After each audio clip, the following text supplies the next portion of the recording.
Salutations à tous. Des élections se tiendront à Burlington.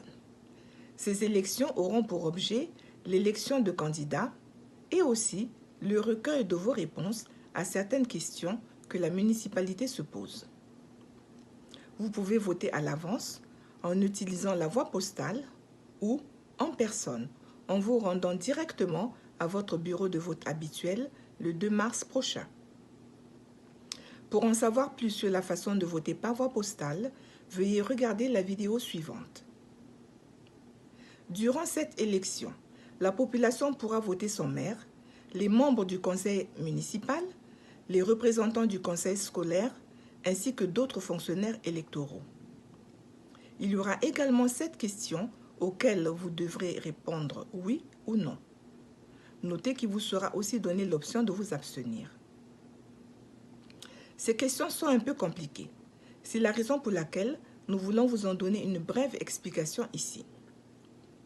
La première question demande si les impôts fonciers devraient être augmentés d'un peu plus de 6% pour soutenir le fonctionnement et la gestion des écoles de Burlington.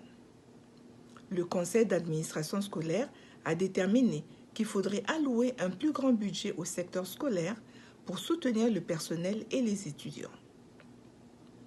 La deuxième question demande si le nombre de membres participant au conseil d'administration aéroportuaire devrait être augmenté de 5 personnes à 7 personnes. Le conseil d'administration aéroportuaire est un groupe composé de 4 résidents de Burlington et d'un résident de South Burlington. Ces personnes sont celles qui prennent des décisions concernant l'aéroport.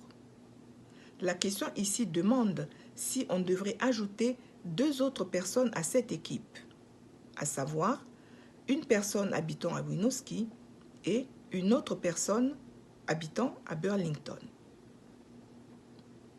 La troisième question demande si le conseil municipal devrait être autorisé à établir des règles sur les systèmes de chauffage dans les maisons et les entreprises afin de réduire la pollution. Jusqu'à ce jour, seul le gouvernement de l'État peut établir des règles sur les systèmes de chauffage dans les maisons et les bâtiments. Par conséquent, à moins que les électeurs ne soient d'accord, la ville ne serait pas autorisée à facturer de nouvelles taxes sur les systèmes de chauffage. La quatrième question demande si nous devons élire les conseillers municipaux en classant les candidats par ordre de préférence, c'est-à-dire premier, deuxième et troisième.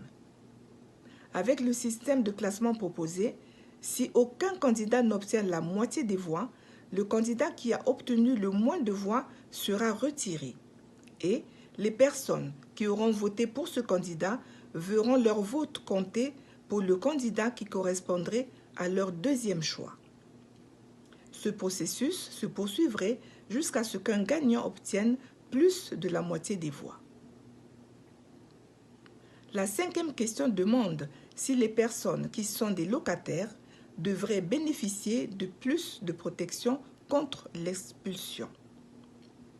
Si la nouvelle règle appelée expulsion justifiée est adoptée, les personnes qui louent seraient protégées contre les expulsions, à moins que le propriétaire n'ait une très bonne raison pour justifier l'expulsion.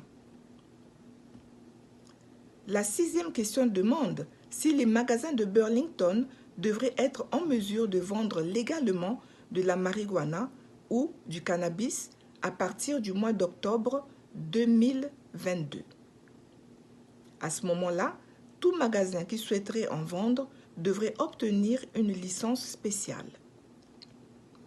La septième question porte sur ce qui se passerait si la troisième question est approuvée.